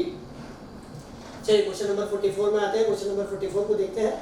क्वेश्चन नंबर 44, निम्नलिखित कथनों पर विचार करें। भारत के संविधान के अनुच्छेद 200 के तहत राज्यपाल, ठीक है, consider the following statements. Under article 200 of the Constitution of India, the governor में राज्य विधानमंडल द्वारा पारित विधेयक पर अपनी सहमति को रोक सकता है, ठीक है। withhold his assent to a bill passed by the state legislature, ठीक है, करेक्ट है। राज्य विधानमंडल द्वारा पारित किसी विधेयक को राष्ट्रपति के विचार के लिए सुरक्षित कर सकता है, correct. Reserve the bill passed by the state legislature for the consideration of the president, correct है, कोई दिक्कत नहीं। धन विधेयक के अलावा किसी अन्य विधेयक को विधानमंडल के पुनर्विचार के लिए लौटा सकता है, ठीक है, ये भी करेक्ट है। ठीक है, return a bill other than a money bill for reconsideration of the legislature. Money bill नहीं लौटा सकता, बाकी बिल जो है वो क्या कर सकता है, लौटा सकता है। तो फर्स्ट, सेकंड एंड थर्ड, ठीक है, answer is D. Question number 45, question number 45 को देख लेते हैं। निम्नलिखित में से किस मुद्दे पर राज्यपाल राष्ट्रपति को सिफारिश कर सकता है? On which of the following issues can a governor make recommendation to the president? ठीक है, यानी कि इनमें से किस इश्यूज के रिगार्डिंग जो है वो गवर्नर के पास अथॉरिटी होती है कि वो प्रेसिडेंट को रिकमेंडेशन कर सकता है? राज्य की मंत्रिपरिषद की बर्खास्तगी, dismissal of the state council of ministers. ठीक है, हम लोगों को पता है। ठीक है, इसके रिगार्डिंग जो है dismissal of the state council of minister, state council of minister को डिसमिस करना, यानी कि आर्टिकल 356 को यूज करना। ओके, ठीक है ना, कर सकता है। आर्टिकल 356 की रिकमेंडेशन करने के लिए उसके पास अथॉरिटी होती है। उच्च न्यायालय के न्यायाधीशों को हटाना, उच्च न्यायालय के न्यायाधीशों को हटाना। ठीक है, इसके लिए रिकमेंडेशन वो कर सकता है, रिमूवल ऑफ द जजेस ऑफ द हाई कोर्ट। ठीक है, राज्य विधानसभा का विघटन। ठीक है, राज्य विधानसभा का विघटन, dissolution of the state legislative assembly. ठीक है, इसके लिए राष्ट्रपति को रिकमेंडेशन करने की कोई रिक्वायरमेंट नहीं होती, क्योंकि डिसॉल्यूशन के लिए जो है वो किसी तरीके का है ना उसको नहीं रहता है। ठीक है, राज्य में संविधान मशीनरी के टूटने की घोषणा। ठीक है, declaration of the breakdown of the constitutional machinery in the state. ठीक है, आर्टिकल 356। ठीक है, तो ये हो गया हमारा करेक्ट। ठीक है ना, यानी कि फर्स्ट, सेकंड एंड फोर्थ। ठीक है, आपका आंसर बनेगा D, first, second and fourth. चलिए आते हैं क्वेश्चन नंबर 46। एक बार फिर से जो है असर्शन और रीजन बेस्ड क्वेश्चन है, देख लेते हैं। ठीक है, राष्ट्रपति की स्वीकृति के लिए राज्य विधेयक को आरक्षित करना राज्यपाल की विवेकाधीन शक्ति है। ठीक है, reservation of a state bill for the assent of the president is a discretionary power of the governor. Okay, ये जो है वो क्या है आपका करेक्ट है। भारत का राष्ट्रपति किसी राज्य विधानमंडल द्वारा पारित विधेयक को अस्वीकृत कर सकता है या उसे पुनर्विचार के लिए भेज सकता है, ये भी करेक्ट है। The president of India can disallow a bill passed bye a state legislature और रिटर्न इट फॉर रिकंसिडरेशन। ठीक है, अब ए और आर दोनों करेक्ट तो है, बट आर ए का करेक्ट जो है वो क्लेरिफिकेशन नहीं है, तो आपका आंसर बनेगा बी। चलिए आते हैं क्वेश्चन नंबर 47। एक बार फिर से जो है वो असर्शन और रीजन बेस्ड क्वेश्चन है। ठीक है, किसी राज्य का मुख्यमंत्री उस राज्य के मंत्रिपरिषद का प्रमुख होता है, करेक्ट है। The chief minister of a state is head of the council of minister of that state. ठीक है, मुख्यमंत्री राज्य विधानसभा के प्रति उत्तरदायी होता है और सदन में बहुमत का समर्थन प्राप्त करता है। ठीक है, ये स्टेटमेंट भी करेक्ट है। The chief minister is responsible to the state legislative assembly and enjoy the support of a majority of the house. ठीक है, ओके, आर और ए दोनों जो है वो करेक्ट है और आर ए का करेक्ट एक्सप्लेनेशन भी है। चलिए क्वेश्चन नंबर 48 में आते हैं। निम्नलिखित में से किस निकाय में राज्य का मुख्यमंत्री सदस्य होता है? ठीक है, यानी कि कुछ बॉडीज दी हुई है, इनमें से किन किन बॉडीज में जो है वो सीएम जो होते हैं वो मेंबर होते हैं। ठीक है, राष्ट्रीय एकता परिषद, ठीक है, यानी कि नेशनल इंटीग्रिटी काउंसिल। ठीक है, राष्ट्रीय विकास परिषद एनडीसी, ओके, एनडीसी में भी होते हैं। अंतरराज्यीय परिषद इंटर स्टेट काउंसिल्स में भी होते हैं। क्षेत्रीय परिषद जनरल काउंसिल्स में भी होते हैं, 1 2 3 एंड 4। ठीक है, सभी स्टेटमेंट जो है वो करेक्ट है। Question number 49। क्वेश्चन नंबर 49 में देख लेते हैं। निम्नलिखित कथनों पर विचार करें, कंसीडर द फॉलोइंग स्टेटमेंट्स। राज्यपाल राज्य मंत्रिपरिषद के बिना कार्य नहीं कर सकता, करेक्ट है। The governor can not function without the state council of ministers, correct statement है। जो व्यक्ति राज्य विधानमंडल का सदस्य नहीं है उसे मंत्री के रूप में नियुक्त नहीं किया जा सकता। ठीक है, हमको पता है ये चीज जो है वो करेक्ट नहीं है। A person who is not a member of the state legislature cannot be appointed as a member, as a minister. Minister appoint किया जा सकता है, but within 6 months उसको मेंबर बनना होता है। ठीक है, तो फर्स्ट स्टेटमेंट जो है वो आपका करेक्ट है, सेकंड स्टेटमेंट आपका करेक्ट नहीं जा रहा है। ठीक है, थर्ड, राज्य मंत्रिपरिषद मुख्यमंत्री की मृत्यु या त्यागपत्र के बाद भी कुछ समय के लिए कार्य कर सकती है, पॉसिबल नहीं है। The state council of minister can function for some time even after death और resignation of the chief minister. ठीक है, स्टेटमेंट हमको पता है करेक्ट नहीं है। जैसे ही वो रिजाइन करता है, जैसे ही उनकी डेथ होती है, वैसे ही मंत्रिपरिषद भी जो है वो काम करना बंद कर देगा। ठीक है, उसके पास अथॉरिटी नहीं होगी। मुख्यमंत्री की अनुपस्थिति में केवल गृह मंत्री ही राज्य मंत्रिपरिषद की आपातकालीन बैठकों की अध्यक्षता कर सकते हैं, ऐसा कोई प्रोविजन कॉन्स्टिट्यूशन नहीं देता। In the absence of the chief minister only the home minister can preside over emergency meeting of the state council of minister, ऐसा नहीं है। यानी कि आपका केवल फर्स्ट स्टेटमेंट करेक्ट है, आपका आंसर बनेगा ए। चलिए क्वेश्चन नंबर 50 को देख लेते हैं। क्वेश्चन नंबर 50, राज्य सरकार के मंत्रिपरिषद के वेतन और भत्ते का भुगतान निम्नलिखित में से किसमें से किया जाता है? ठीक है, भारतीय रिजर्व बैंक, राज्य सरकार का खजाना, राज्य सरकार की आकस्मिकता निधि, राज्य सरकार की समेकित निधि। ठीक है, the salaries and allowances of the council of minister of the state government are paid from the Reserve Bank of India, treasury of the state government, contingency fund of the state, consolidated fund of the state। ठीक है, answer आपका D. चलिए question number 51 की तरफ चलते हैं, देख लेते हैं क्वेश्चन नंबर 51 क्या कह रहा है। ओके, राज्य स्तर पर मंत्री परिषद में मंत्रियों की नियुक्ति किसके द्वारा की जाती है? राज्य स्तर पर मंत्री परिषद में मंत्री की नियुक्ति किसके द्वारा की जाती है? पार्टी का अध्यक्ष, राज्यपाल, मुख्यमंत्री, प्रधानमंत्री। ठीक है, नियुक्ति किसके द्वारा की जाती है? तो हमको पता है राज्यपाल नियुक्ति करता है। The ministers in the council of minister at the state level are appointed by the president of the party, governor, chief minister, prime minister. ठीक है, तो इट इज गवर्नर। चलिए आगे बढ़ते हैं, क्वेश्चन नंबर 52 को देखते हैं। क्वेश्चन नंबर 52, राष्ट्रपति निम्नलिखित में से किस राज्य की शांति, प्रगति और सुशासन के लिए नियम बना सकता है? The president can regulation for the peace, progress and good government of the. ठीक है, तो कुछ ड्यूटीज दी हुई है, ड्यूटीज में से किनके लिए जो है इस तरीके के रूल्स एंड रेगुलेशन बनाने की अथॉरिटी प्रेसिडेंट के पास होती है? अंडमान और निकोबार द्वीप समूह, ठीक है, लक्षद्वीप, ठीक है, दादर और नगर हवेली, ठीक है, दमन और दीव, ठीक है, चंडीगढ़। ठीक है, तो अदर देन चंडीगढ़ बाकी चारों के लिए जो है अथॉरिटी बनाने की अथॉरिटी उसके पास होती है। और हमको तो पता ही है दादरा नगर हवेली और दमन दीव का तो क्या हो गया, मर्जर हो गया, दोनों क्या हो गए, साथ में ही आ गए हैं। अंडमान निकोबार आइसलैंड जो है वो करेक्ट है, लक्षद्वीप आपका करेक्ट है, दादरा नगर हवेली करेक्ट है, दमन दीव करेक्ट है, चंडीगढ़ जो है वो करेक्ट नहीं है। ठीक है, दादरा नगर हवेली और दमन दीव का तो क्या हो गया है, मर्जर हो गया है। ठीक है, तो अब आपका आंसर जो है इस पॉइंट ऑफ व्यू से अगर हम लोग देखें तो बी बनता है 1, 2, 3 एंड 4। चलिए क्वेश्चन नंबर 53 में आते हैं। क्वेश्चन नंबर 53 में अपन लोग देखते हैं क्या क्या निम्नलिखित में से कौन स्वायत्त जिलों या क्षेत्रों के प्रशासन से संबंधित किसी भी मामले की जांच करने और उस पर रिपोर्ट देने के लिए आयोग की नियुक्ति कर सकता है? ठीक है, राज्य की विधानसभा, राज्य का राज्यपाल, भारत का राष्ट्रपति, भारत की संसद। Who of the following can appoint a commission to examine and report on any matter relating to the administration of the autonomous districts? ठीक है, autonomous districts और regions जो होते हैं उनके रिगार्डिंग ये स्टेटमेंट दिया है।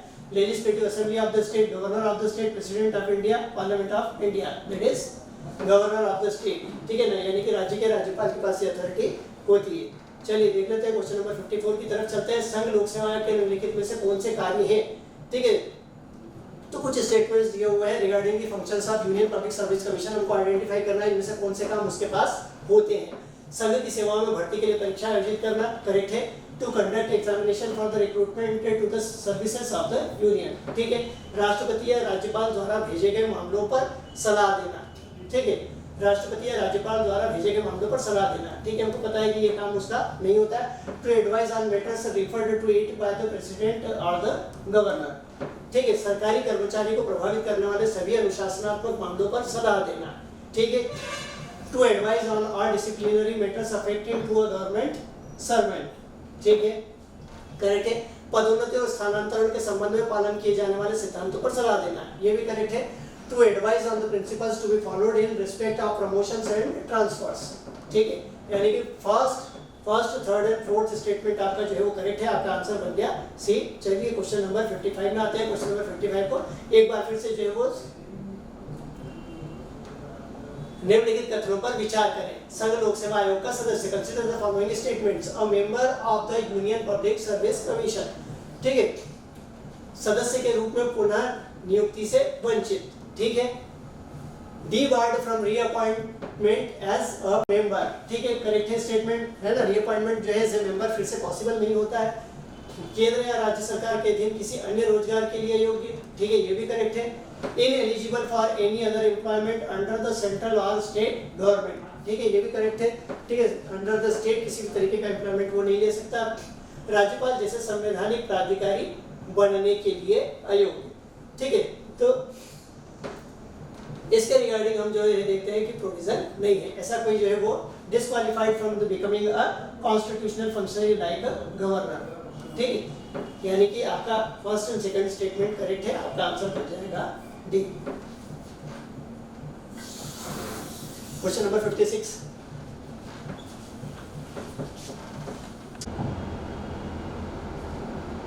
ओके फ्रेंड्स, क्वेश्चन नंबर 55 तक हम लोग डिस्कस कर चुके हैं। चलिए इस प्रोसेस को हम लोग आगे बढ़ाते हैं। क्वेश्चन नंबर 56 को देख लेते हैं। क्वेश्चन नंबर 56 जो है वो एक बार फिर से असर्शन और रीजन बेस्ड क्वेश्चन है। ठीक है, असर्शन है पिछड़े वर्गों, अनुसूचित जातियों और अनुसूचित जनजातियों के लिए पदों के आरक्षण के संबंध में संघ लोक सेवा आयोग से परामर्श किया जाना चाहिए। The Union Public Service Commission must be consulted as regards the reservation of post for backward classes, scheduled caste and the scheduled tribes। हम लोग अच्छी तरीके से जानते हैं कि ऐसा कोई प्रोविजन नहीं है। ठीक है, तो ए स्टेटमेंट जो है हमारा क्या हो गया, इनकरेक्ट। इसके रिगार्डिंग जो है ना किसी तरीके का कंसल्टेशन करने की रिक्वायरमेंट नहीं होती। संघ लोक सेवा आयोग के कार्य केवल सलाहकारी है और सरकार को किसी भी मामले में आयोग की सलाह पर कार्य करने की आवश्यकता नहीं है। The functions of the Union Public Commission are only advisory and the government need not to act upon the advice of the Commission in any case। Okay, second statement जो है वो हमारा क्या है, करेक्ट है। ठीक है ना, जो यूपीएससी है, जो यूनियन पब्लिक सर्विस कमीशन है, वो क्या है, एडवाइजरी बॉडी है। ठीक है, उसकी किसी भी तरीके की रिकमेंडेशन गवर्नमेंट के ऊपर बाइंडिंग नहीं होती है। ठीक है, यानी कि हमारा जो है वो ए गलत है, लेकिन आर हमारा जो है वो क्या है, करेक्ट है। तो आपका आंसर क्या हो गया, डी। ए जो है वो फॉल्स है और आर जो है वो करेक्ट है। चलिए क्वेश्चन नंबर 57 को देख लेते हैं। क्वेश्चन नंबर 57 एक बार फिर से असर्शन और रीजन बेस्ड क्वेश्चन है। ठीक है, संघ लोक सेवा आयोग की सदस्यता के लिए कोई योग्यता निर्धारित नहीं की गई है। करेक्ट। ठीक है, no qualifications have been prescribed for the membership of the Union Public service Commission. ठीक है ना, कॉन्स्टिट्यूशन के पॉइंट ऑफ व्यू से अगर हम लोग देखें तो कॉन्स्टिट्यूशन ने इस तरह की कोई क्वालिफिकेशन जो है वो डिसाइड नहीं की है। रीजन, संविधान संघ लोक सेवा आयोग के सदस्यों की संख्या निर्धारित नहीं करता है। ठीक है, आर भी है तो correct. The constitution does not fix the number of members of the Union Public service Commission. ठीक है, यानी कि ए और आर जो है दोनों करेक्ट है, बट आर ए का जो है वो करेक्ट एक्सप्लेनेशन नहीं है, तो आपका आंसर बनना चाहिए बी। ठीक है, यानी कि आर जो है वो है ना, ए और आर दोनों करेक्ट है, बट आर ए का करेक्ट या जो है वो क्लैरिफिकेशन नहीं है। चलिए क्वेश्चन नंबर 58 में आते हैं। क्वेश्चन नंबर 58 को देख लेते हैं एक बार फिर से। क्वेश्चन नंबर 58 जो है वो है ना, असर्शन और रीजन बेस्ड क्वेश्चन है। यूपीएससी एक स्वतंत्र संगठन है। Correct. UPSC is an independent organisation. ठीक है, ये करेक्ट है। आर, यूपीएससी एक संवैधानिक निकाय है।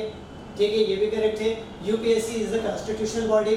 ठीक है, ये भी करेक्ट है ना, यानी कि यूपीएससी जो है वो एक इंडिपेंडेंट ऑर्गेनाइजेशन है। और ये इंडिपेंडेंट ऑर्गेनाइजेशन इसलिए क्योंकि ये क्या है, कॉन्स्टिट्यूशनल बॉडी है, इसके ऊपर किसी तरीके का प्रेशर जो है वो नहीं रखा जा सकता। तो यहाँ पर अगर हम लोग देखें तो ए और आर दोनों करेक्ट है और आर ए का जो है वो करेक्ट एक्सप्लेनेशन भी है, तो आपका आंसर बनेगा ए।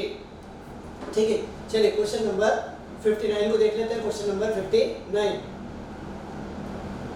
निम्नलिखित कथनों पर विचार करें। संघ लोक सेवा आयोग का सदस्य। ठीक है, regarding the Union Public service commission members, कुछ स्टेटमेंट यहाँ पर दिए हुए हैं।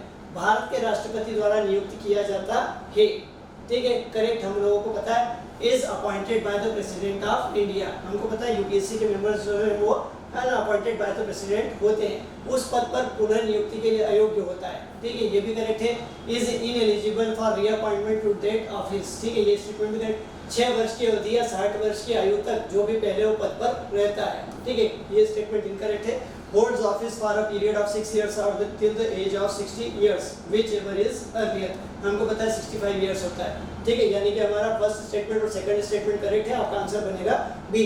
चलिए क्वेश्चन नंबर 60 को देख लेते हैं। क्वेश्चन नंबर 60 एक बार फिर से जो है वो असर्शन और रीजन बेस्ड क्वेश्चन है। ठीक है ना, यहाँ पर जो है ना यूपीएससी के रिगार्डिंग फिर से दो स्टेटमेंट्स दिए हुए हैं। यूपीएससी का अध्यक्ष बनने के बाद कोई व्यक्ति केंद्र राज्य विधानमंडल का सदस्य नहीं बन सकता है। ठीक है, इस तरीके का कोई बाउंडेशन जो है वो कॉन्स्टिट्यूशन ने किसी तरीके का रेस्ट्रिक्शन जो है वो नहीं लगाया है। After being chairman of UPSC one can not become a member of central और स्टेट लेजिस्लेचर। ठीक है, सेंट्रल और स्टेट लेजिस्लेचर के लिए किसी भी प्रकार की एलिजिबिलिटी जो है वो नहीं आती है। इस तरीके का कोई रेस्ट्रिक्शन कॉन्स्टिट्यूशन ने नहीं लगाया। सेवानिवृत्ति के बाद उसे केंद्र या राज्य सरकार के तहत किसी भी भावी रोजगार से पूरी तरह वंचित कर दिया जाता है। किसी भी भावी रोजगार से पूरी तरह से वंचित कर दिया जाता है। ठीक है, तो आर जो है वो आपका क्या है, करेक्ट है ना, यानी कि किसी भी सेंट्रल स्टेट के अंडर में किसी भी तरीके का जो है वो एम्प्लॉयमेंट वो नहीं ले सकता और अंदर किसी भी तरीके से अपॉइंट नहीं हो सकता। He is completely debarred from any future employment under the central और स्टेट गवर्नमेंट आफ्टर रिटायरमेंट। ठीक है, तो आपका ए जो है वो इनकरेक्ट है और आर क्या है आपका करेक्ट है, यानी कि आपका आंसर बन गया D, A is false but R is true. चलिए क्वेश्चन नंबर 61 को देख लेते हैं। क्वेश्चन नंबर 61 एक बार फिर से जो है असर्शन और रीजन बेस्ड क्वेश्चन है। ठीक है, यहाँ पर वित्त आयोग के रिगार्डिंग जो है दो स्टेटमेंट्स दिए हुए हैं। रिगार्डिंग द फाइनेंस कमीशन जो है असर्शन और रीजन यहाँ पर दिए हुए। वित्त आयोग योजना आयोग के कामकाज के लिए रूपरेखा निर्धारित करता है। ठीक है ना, ऐसा कुछ भी नहीं है। The Finance commission prescribes the framework for the working of the Planning commission. ठीक है ना, तो ये स्टेटमेंट जो है वो इनकरेक्ट हो गया आपका। रीजन, वित्त आयोग के अधिकार क्षेत्र और कार्यों को भारत के संविधान में रेखांकित किया गया है, तो आप जो है वो तो करेक्ट है। आर्टिकल 280 में जो है ये चीज डिस्क्राइब है। The jurisdiction and the functions of the Finance Commission are outlined in the Constitution of India. Article 280, यानी कि एक बार फिर से आपका ए इनकरेक्ट है और आर आपका करेक्ट है, तो फिर से आपका आंसर बनेगा डी। चलिए क्वेश्चन नंबर 62 को देख लेते हैं। क्वेश्चन नंबर 62, भारत की संचित निधि से राज्यों को सहायता अनुदान के प्रावधानों से संबंधित सिद्धांतों की सिफारिश निम्नलिखित में से किसके द्वारा की जाती है? योजना आयोग, प्रशासनिक सुधार आयोग, वित्त आयोग, लेखा समिति। वित्त आयोग करता है। ठीक है, the principles concerning the provision of the grant in aid to the states out of the Consolidated Fund of India are recommended by the Planning Commission, Administrative Reform Commission, Finance Commission, Public Account Committee. ठीक है, that is Finance Commission, article 275। चलिए question number 63 को देख लेते हैं। Question number 63 once again जो है वो फाइनेंस कमीशन के रिगार्डिंग यहाँ पर कुछ स्टेटमेंट्स दिए हुए हैं। चलिए, वित्त आयोग के बारे में निम्नलिखित कथनों पर विचार करें। वित्त आयोग का कर्तव्य संघ और राज्यों के बीच राजस्व संसाधनों के वितरण के बारे में सिफारिश करना है। Correct. The duty of the Finance Commission is to make recommendation as to the distribution of revenue resources between the union and the states. Correct है स्टेटमेंट। इसे हर 5 वर्ष भारत के राष्ट्रपति द्वारा नियुक्त किया जाता है। करेक्ट है। It is appointed every 50 year by the President of India. That is correct. यह राज्यों को केंद्रीय वित्तीय हस्तांतरण के लिए राजस्व जुटाता है। इनकरेक्ट, किसी प्रकार का रेवेन्यू जुटाने का काम उसका नहीं होता है, ये केवल रिकमेंडेशन करता है। It raises revenue for central financial transfer to the states. Incorrect, यह राज्यों को केंद्रीय अनुदान के लिए बाजार से पैसा उधार लेता है, ऐसा भी कोई प्रोविजन नहीं है। It borrows money from the market for central grants to the states. ठीक है ना, ये भी स्टेटमेंट इनकरेक्ट है, यानी कि फर्स्ट एंड सेकंड स्टेटमेंट जो है वो करेक्ट है। आपका आंसर बनेगा ए। चलिए क्वेश्चन नंबर 64 को देख लेते हैं। क्वेश्चन नंबर 64, ठीक है, निम्नलिखित कथनों पर विचार करें। अनुसूचित जातियों और अनुसूचित जनजातियों के लिए पहला राष्ट्रीय आयोग वर्ष 1992 में गठित किया गया था। ठीक है ना। The first national commission for scheduled caste and scheduled tribes was constituted in the year 1992। चलिए हम लोग देखते हैं ओरिजिनल कॉन्स्टिट्यूशन में 338 में जो है क्या किया गया था, एक कमिश्नर का प्रोविजन किया गया था। बाद में अपन लोग देखते हैं 1978 में एक कमीशन जो है बनाया गया था, बट वो नॉन स्टैट्यूटरी कमीशन था। फर्स्ट स्टैट्यूटरी कमीशन जो है वो 65th अमेंडमेंट के थ्रू जो है 1992 में बनाया गया था। ठीक है, तो पहला स्टेटमेंट हमारा हो गया करेक्ट। ठीक है, अनुसूचित जातियों और अनुसूचित जनजातियों के लिए पहला राष्ट्रीय आयोग संविधान 65 के संशोधन अधिनियम के तहत गठित किया गया था। ठीक है, बिल्कुल सही बात है, ये जो अभी हम लोगों ने डिस्कस किया। The first national commission for scheduled caste and scheduled tribes was constituted under the constitution 65th amendment act. ठीक है, सेकंड स्टेटमेंट जो है वो आपका करेक्ट है। 87वें संविधान संशोधन ने अनुसूचित जातियों और अनुसूचित जनजातियों के लिए संयुक्त राष्ट्रीय आयोग को 2 अलग-अलग निकायों में विभाजित कर दिया। इनकरेक्ट है, 89th कॉन्स्टिट्यूशन अमेंडमेंट एक्ट ने किया था। The 87th amendment bifurcated the combined national commission for scheduled caste and scheduled tribes into 2 separate bodies. Which of the statements given above are correct? ठीक है, यानी कि हमारा जो है फर्स्ट एंड सेकंड स्टेटमेंट जो है वो क्या है, करेक्ट है। हमारा आंसर बनेगा ए। चलिए नेक्स्ट देख लेते हैं क्वेश्चन नंबर 65। क्वेश्चन नंबर 65 में भारत के निम्नलिखित उपराष्ट्रपतियों पर विचार कीजिए। ठीक है, निम्नलिखित में से कौन सा उनके कार्यकाल का सही क्रम है, मतलब जिस क्रोनोलॉजी में ये लोग पहले जो वाइस प्रेसिडेंट बने, पहले कौन बना और बाद में कौन बना, इस बेसिस पे हमको जो है वो डिसाइड करना है। वीवी गिरी, एम हिदायतुल्लाह, बीडी जत्ती, जीएस पाठक। ठीक है, 1, 4, 3 and 2। ठीक है, 1, 4, 3 and 2, that is A answer. Consider the following Vice President of India: V.V. Giri, M. Hidayatullah, B.D. Jatti, G.S. Pathak. Which one of the following is the correct chronology of their tenures? ठीक है, तो आपका answer जो बन रहा है that is A, 1, 4, 3, 2। ठीक है, यानी कि V.V. Giri, G.S. Pathak, BD Jatti and Hidayatullah. चलिए देख लेते हैं क्वेश्चन नंबर 66। क्वेश्चन नंबर 66 में अपन लोग देखते हैं एक बार फिर से। ठीक है, केंद्रीय पेयजल एवं स्वच्छता मंत्रालय के संदर्भ में किस राज्य को ग्रामीण जनसंख्या प्रबंधन ग्रामीण पेयजल आपूर्ति योजना में 28 राज्यों में शीर्ष प्रदर्शनकर्ता के रूप में स्थान दिया गया है? यानी कि नागरिकों को पेयजल उपलब्ध कराने के संबंध में किस राज्य के द्वारा अच्छा काम किया गया है? आंध्र प्रदेश, जम्मू कश्मीर, कर्नाटक और Punjab, that is Karnataka. With reference to the Union Ministry of Drinking Water and Sanitation, which state has ranked as the top performer among the 28 states in rural population managing rural drinking water supply scheme?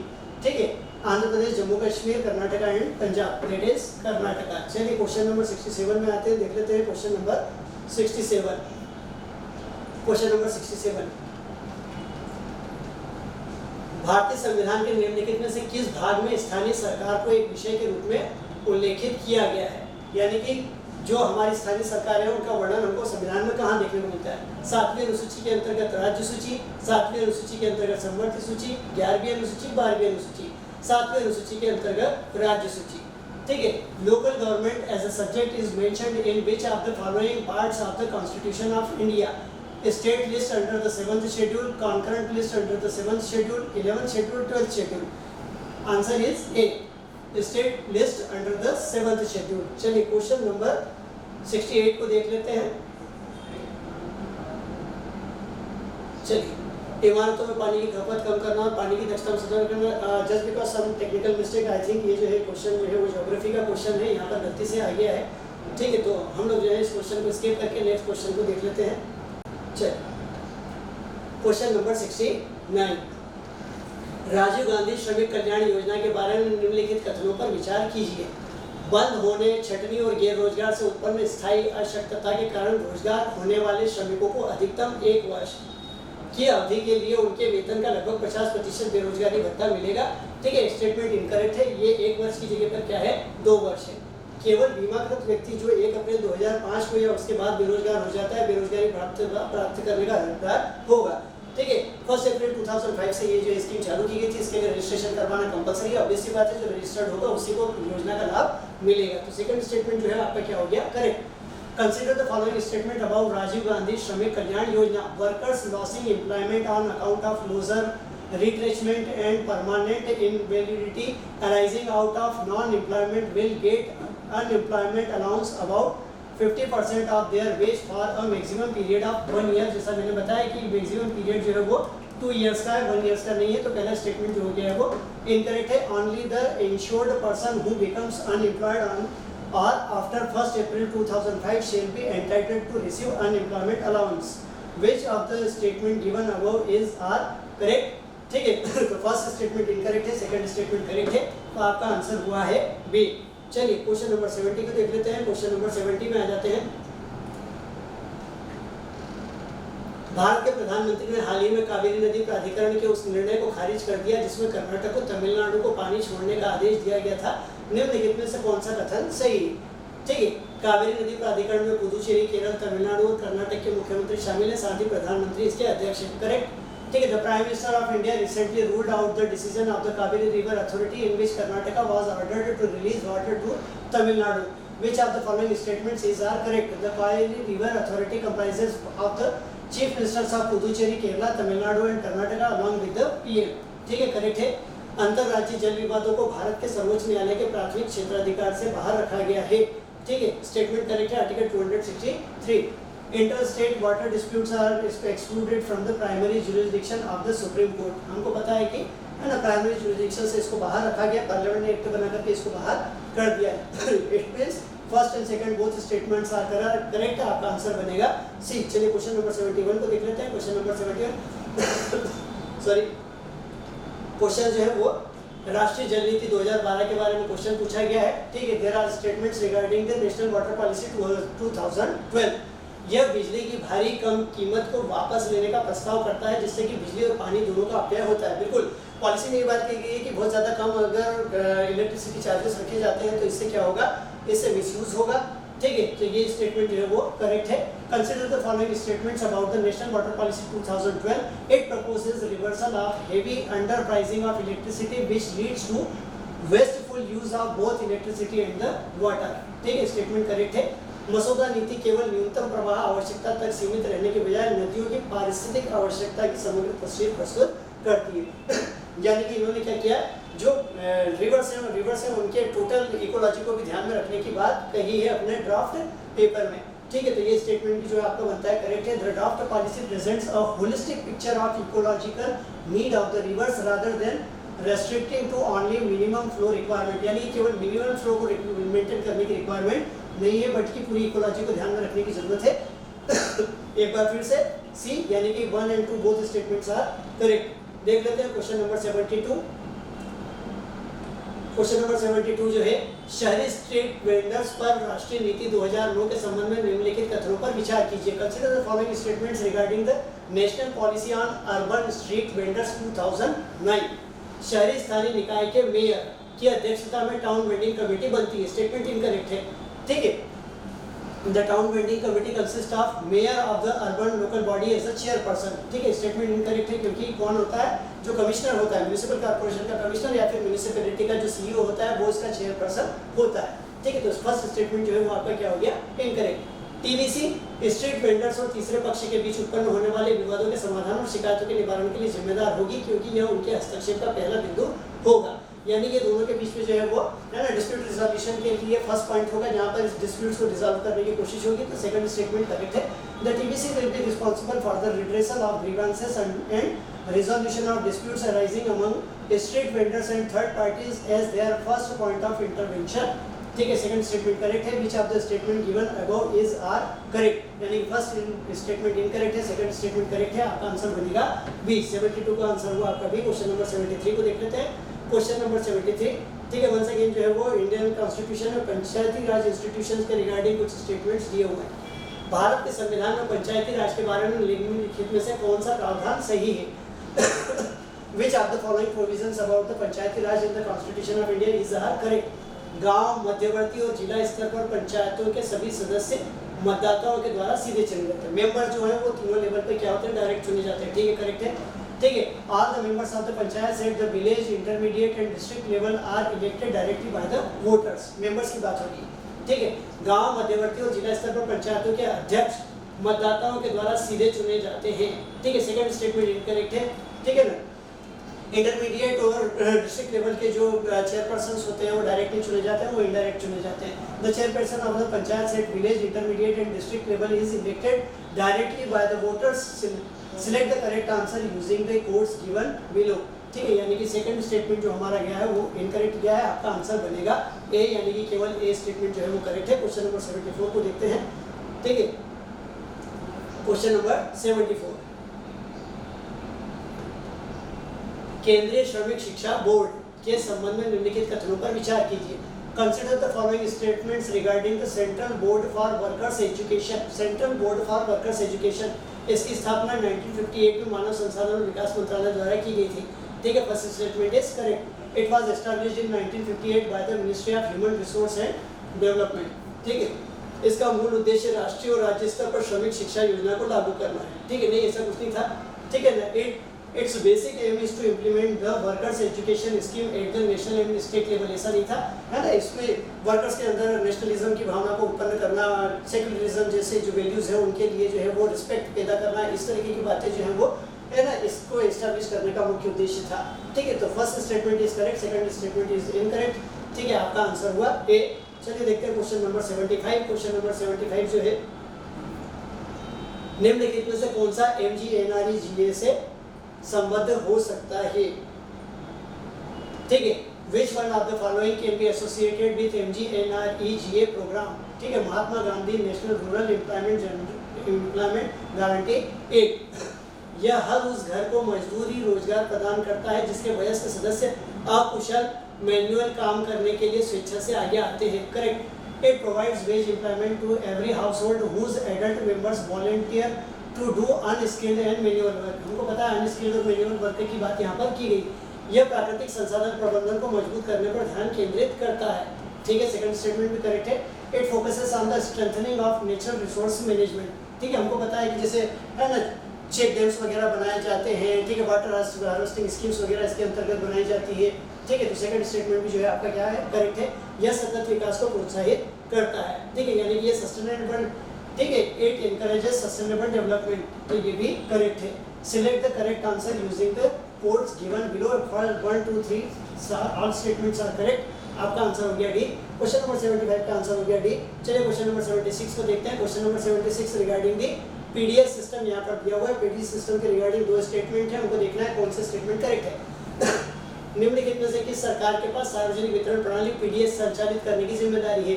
Which of the following governments have the responsibility to operate the public distribution system? ठीक है, केंद्र सरकार, राज्य सरकार, ठीक है, केंद्र सरकार, राज्य सरकार, सरकार नीचे दिए गए कोड को उपयोग करके सही उत्तर चुने। Central government, state government, select the correct answer using the codes given below. ठीक है, हमको पता है सेंट्रल गवर्नमेंट और स्टेट गवर्नमेंट दोनों रिस्पॉन्सिबल होते हैं, ठीक है, क्योंकि पीडीएस के लिए फूड ग्रेन का प्रोक्योरमेंट करने का काम जो है वो कौन करता है? एफसीआई करता है, गवर्नमेंट ऑफ इंडिया के बिहाफ पे, उसको फिर डिस्ट्रीब्यूट करने का काम जो है वो कौन करता है? स्टेट गवर्नमेंट उसकी एजेंसीज करती है। तो इस पॉइंट ऑफ व्यू से अगर हम लोग देखें तो फर्स्ट एंड सेकंड दोनों आपके आंसर है। इस तरीके से अपन लोग देखते हैं कि आपका आंसर बन जाता है सी, आपका आंसर बन जाता है सी, बोथ 1 एंड 2। चलिए क्वेश्चन नंबर 77 में आते हैं, देख लेते हैं क्वेश्चन नंबर 77। ओके, निम्नलिखित में से कौन सा आजीविका मिशन, लाइवलीहुड मिशन के रिगार्डिंग जो है वो कुछ फीचर्स दिए हुए हैं, आइडेंटिफाई करना है इनमें से कौन से फीचर्स जो है वो करेक्ट है। Which of the following is are the main features of Aajeevika mission? ठीक है, लाइवलीहुड मिशन, ठीक है, इसका लक्ष्य ग्रामीण क्षेत्रों के 100% परिवारों को कवर करना है। ठीक है, 100% परिवारों को कवर नहीं करना है, 100% बीपीएल परिवारों को कवर करना है। ठीक है, it targets to cover 100% households of the rural areas. तो 100% हाउस होल्ड को नहीं करना है, 100% बीपीएल हाउस होल्ड को करना है। तो फर्स्ट स्टेटमेंट जो है वो इनकरेक्ट हो गया। यह ग्रामीण गरीब परिवारों को बैंक क्रेडिट और सरकारी सब्सिडी के मिश्रण के माध्यम से आय उत्पादक संपत्ति प्रदान करता है। ठीक है, करेक्ट है second statement. It provides for income generating asset through a mix of bank credit and government subsidy to the rural poor household। ठीक है, यानी कि इनकम जनरेट करने वाली जो है असेट्स जो बनाने के लिए ये क्रेडिट देने का काम करता है। ठीक है, यानी कि फर्स्ट स्टेटमेंट इनकरेक्ट है, सेकंड स्टेटमेंट करेक्ट है, तो आपका आंसर बनेगा बी। क्वेश्चन नंबर 77 का आंसर हो गया आपका बी। चलिए क्वेश्चन नंबर 78 को देख लेते हैं। क्वेश्चन नंबर 78 जो है वो है ना, यहाँ पर अपन लोग देखते हैं कुछ स्टेटमेंट्स दिए हुए हैं regarding the public Account Committee. ठीक है, लोक लेखा समिति के बारे में यहाँ पर कुछ स्टेटमेंट दिए हुए हैं, उनको आइडेंटिफाई करना है कौन से कथन जो है वो सही है। ठीक है, इसके सदस्य संसद के दोनों सदस्य चुने जाते हैं, करेक्ट है। Its members are selected from both the houses of the parliament. हमको पता है कि इसमें है ना काउंसिल ऑफ स्टेट और हाउस ऑफ द पीपल दोनों के मेंबर्स को लिया जाता है। आमतौर पर इसका गठन 5 साल के लिए किया जाता है, हालांकि इसे अपने कार्यकाल से पहले भंग किया जा सकता है। 5 साल के लिए नहीं होता है, हमको पता है कि 1 ईयर्स के लिए होता है। Generally it is formed for 5 years, though it may be dissolved before its tenure. हमको पता है 1 ईयर्स के लिए होता है। ठीक है, तो सेकंड स्टेटमेंट इनकरेक्ट है। इसके अध्यक्ष की नियुक्ति राष्ट्रपति द्वारा की जाती है, ये भी इनकरेक्ट है। ठीक है, ये भी इनकरेक्ट है। It's chairman is appointed by the president. ठीक है, ये भी करेक्ट नहीं है। ठीक है, काउंसिल ऑफ अपना स्पीकर जो होते हैं, speaker of the house of the people जो है वो इसको अपॉइंट करने का काम करते हैं, यानी कि फर्स्ट एंड थर्ड स्टेटमेंट जो है वो आपका करेक्ट है। ठीक है, फर्स्ट एंड थर्ड स्टेटमेंट जो है वो आपका क्या है, करेक्ट है। ठीक है, यहाँ पर जो है आंसर बन नहीं रहा है ना, तो यहाँ पर आप देख लीजिए फर्स्ट एंड थर्ड। ठीक है, ये ऑप्शन जो है वो क्या कर देते हैं, फर्स्ट एंड थर्ड। ठीक है, तो फर्स्ट एंड थर्ड जो है उसको हम, ठीक है, तो आपका आंसर हो जाएगा बी, फर्स्ट एंड थर्ड। चलिए क्वेश्चन नंबर 79।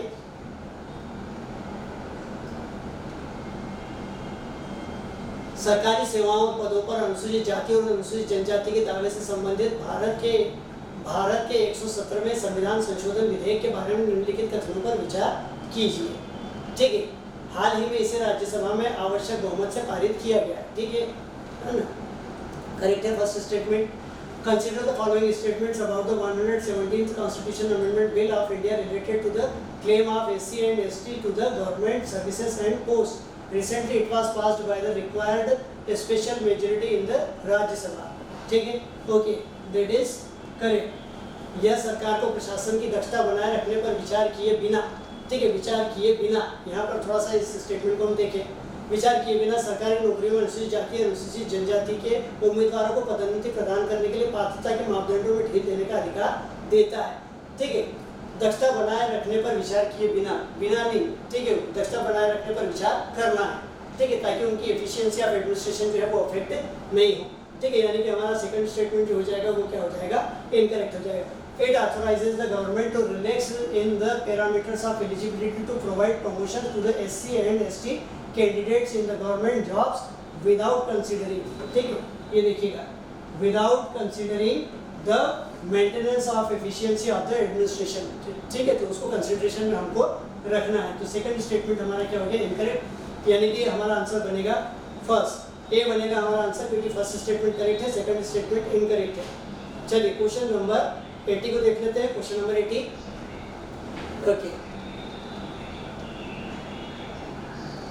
नवंबर 2012 से लागू हुए यौन अपराध से बच्चों का संरक्षण अधिनियम 2012 के संबंध में निम्नलिखित कथनों पर विचार करें। Consider the following statements in